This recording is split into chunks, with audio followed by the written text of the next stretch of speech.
Good evening. Let me start the introduction of the chapter, The Little Girl. This is your chapter number 3 from your prose book, Beehive.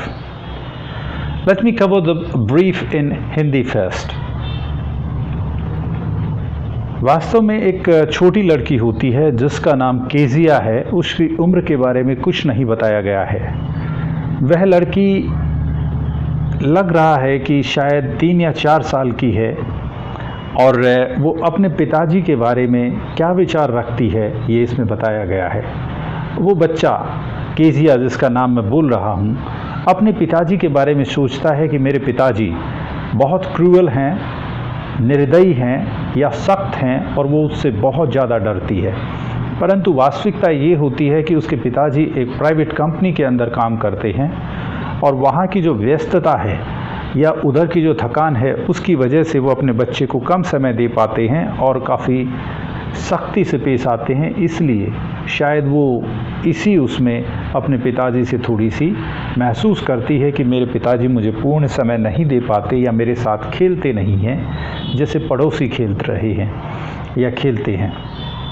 तो इस तरह से लड़की के मन में एक भावना सी, यूँ कहिए कि एक भावना चलती है और वो ये मानती है कि मेरे पिताजी काफ़ी सख्त हैं और मेरे साथ फ्रेंडली नहीं हैं। और उसके पिताजी वास्तव में कई बार उसके साथ व्यवहार भी वैसा ही करते हैं। वो ऑफिस से आते हैं और आते ही जो है सोफ़े पे पसर जाते हैं अपने मुंह के और बोलते हैं उसकी दादी अम्मा कि बेटा अपने पिताजी के जूते उतार दो, इस प्रकार से। और ख़ास करके जब जो संडे का आफ्टरनून का दिन होता है तो संडे आफ्टरनून को उसके पिताजी एक सोफ़े पे पड़े हुए जो है पूरे खर्राटे मारते हैं और उसकी मदर एक अखबार टाइप या कोई मैगज़ीन पढ़ती है जो कि फ़ोटो में दिखाया गया है। और इस तरह का एक सीन सा क्रिएट होता है। तो उस बच्ची के साथ कोई ज़्यादा सा कुछ ऐसा लगता है चैप्टर को देख के कि कोई अच्छी प्रकार से उस बच्चे के साथ खेलता नहीं है और वो बच्चा अकेलापन महसूस कर रहा है अपने घर के अंदर।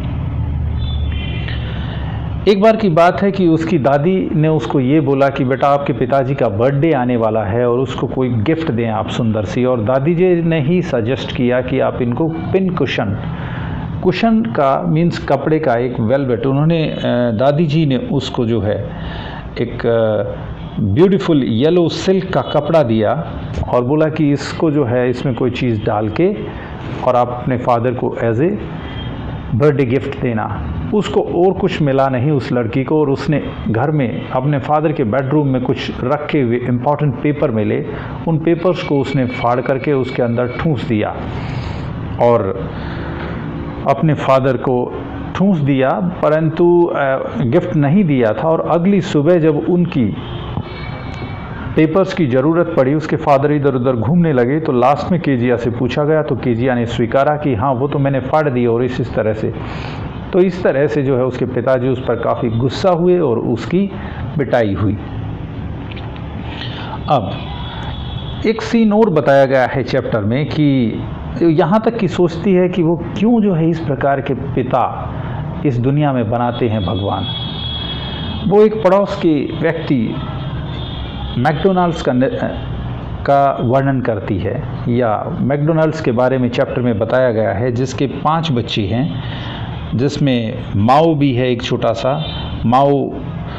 और वो मैकडोनाल्ड्स खुद जो है अपने बच्चों के साथ टैग होता है रस्साकशी टाइप, वो खेल रहा है और माओ उसके शोल्डर्स के ऊपर है और 2 छोटी लड़कियां जो है उसकी कोट की पॉकेट्स को पकड़े हुए जो है लटके हुए हैं। और इस तरह से जो है जो लड़के हैं उसके वो बार बार जो पानी का होज होता है, पानी का पाइप, वो उसके ऊपर मारते हैं। तो वो भी उसकी भी इच्छा होती है कि काश मेरे पापा भी मेरे साथ ऐसे जो है खेलें। तो वो अपने मन में एक भावना सी जो है बैठा लेती है कि ये डिफरेंट टाइप के जो है फादर्स होते हैं। और एक बार की बात है कि जो है उसकी मदर को हॉस्पिटल में जाना पड़ा। तो घर पे जो कुक है उसका नाम अलीस है। अलीस जो कुक है वो थी और उसके फादर थे।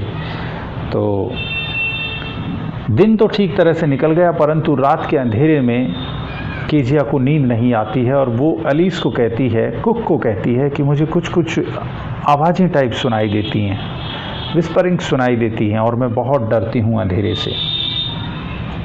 फिर उसको एक बहुत भयानक सपना आता है कि जैसे उसके कमरे में एक बुचर आ गया है। बुचर मीन्स शैतान, एक डाकू। वो डाकू आ गया है जिसने कि हाथ में एक रस्सी पकड़े हुए है और एक नाइफ ले रखा है और वो उसकी तरफ आता हुआ जा रहा है। एकदम जो है वो बिल्कुल अपनी माँ, दादी माँ को याद करते हुए एकदम जो है खड़ी हो जाती है और तुरंत उसको ये आभास होता है। तो अपनी दादी को जैसे ही वो आवाज़ लगाती है तो उसको दिखाई देता है कि मेरे फादर जो है बेड की बगल में खड़े हुए हैं और हाथ में उन्होंने कैंडल जला के रखी हुई है।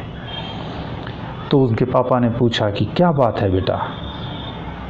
तो उसने कहा आई वॉन्ट ग्रैनी, मुझे जो है अपनी ग्रैंड मदर चाहिए। और फिर वो कैंडल बुझा देते हैं और बच्चे को अपनी छाती से चिपका करके सुला लेते हैं और वो बड़े प्यार से अपने सिर को अपने पिताजी के छाती के नीचे वाले हिस्से में घुसा करके आराम से सो जाती है और उसके शर्ट को जोर से पकड़ के चिपक जाती है अपने फादर से। और उस दिन उसको महसूस होता है कि मेरे पिताजी दफ्तर से थक हार करके घर पे आते हैं, इसलिए वो मुझे समय नहीं दे पाते हैं और वो मैकडॉनल्ड्स की तरह से मेरे साथ नहीं खेल पाते हैं। परंतु फिर जो है वो एकदम से जागी और फिर उसके पिता ने कहा क्या हुआ बेटा, क्या कोई दूसरा सपना आया है? तब वो कहती है नहीं पापा जी, मेरा जो सिर है ना वो आपके हर्ट के ऊपर है और मैं इसको धड़कते हुए सुन सकती हूँ। लास्ट की ये 2 लाइनें हैं जो बहुत ही ब्यूटीफुल लिखी हैं। Katherine Mansfield is the writer. बोलती है मेरा सिर आपकी दिल के ऊपर है और मैं इसको धड़कता हुआ सुन रही हूँ। आपका बहुत बड़ा दिल है पापा जी, मेरे प्यारे पापा जी। तो कहने का मतलब ये है कि उस बच्ची को शुरू में अपने फादर से काफ़ी ज़्यादा एक तरह से उसकी इमेज नेगेटिव थी, बट उसने वास्तविक स्थिति में ये पाया कि मेरे पिताजी ही मेरे वास्तव में रक्षक हैं और वो मेरे लिए बहुत सारी चीज़ें कर रहे हैं। उन्होंने अपने साथ सुलाया और मुझे सुरक्षा प्रदान की। तो आखिरी में जो 2 लाइनें हैं वो उस बच्ची का परसेप्शन, जो उसका दृष्टिकोण है, उनको बदल देती हैं। तो इसी के साथ ये चैप्टर समाप्त होता है। और हमें अब आप कहेंगे कि इस चैप्टर में क्या है ऐसा स्पेशल कि ये हमारे कोर्स में लाया गया। वास्तव में ये चैप्टर ये बताता है कि बच्चा जब छोटा होता है तो उसका दृष्टिकोण कुछ और होता है, और जब वो धीरे धीरे अपनी बुद्धि का प्रयोग करता है या थोड़ा सा बड़ा होता है या उसको सांसारिक समझ आती है, तब उसके दृष्टिकोण में बदलाव आ जाता है और वो अपने माता पिता के जो उसके पहले वाले जो विचार बने हुए होते हैं उनमें काफ़ी सकारात्मक एक तरह से जुड़ाव होता है। ये इस चैप्टर में बताया गया है। बच्चों की एक अलग दुनिया होती है, उनके निर्णय अलग होते हैं, उनका एक स्वभाव अलग होता है। परंतु बड़ों का मतलब ये नहीं है कि अगर वो डांट रहे हैं या आपको उस तरह से रखते हैं वो निर्दयी होते हैं, नहीं। कुछ सांसारिक चीज़ें होती हैं, कुछ वर्क प्रेशर होता है जिसकी वजह से आपके पेरेंट्स ऐसे सोचते हैं या मानते हैं। उस बच्ची के दृष्टिकोण में काफ़ी अंतर आया आखिरी में, ये कैथरीन मैन्सफील्ड ने दिखाया है। Okay, with this I finish this general introduction, and now I'll start the interpretation in my next video.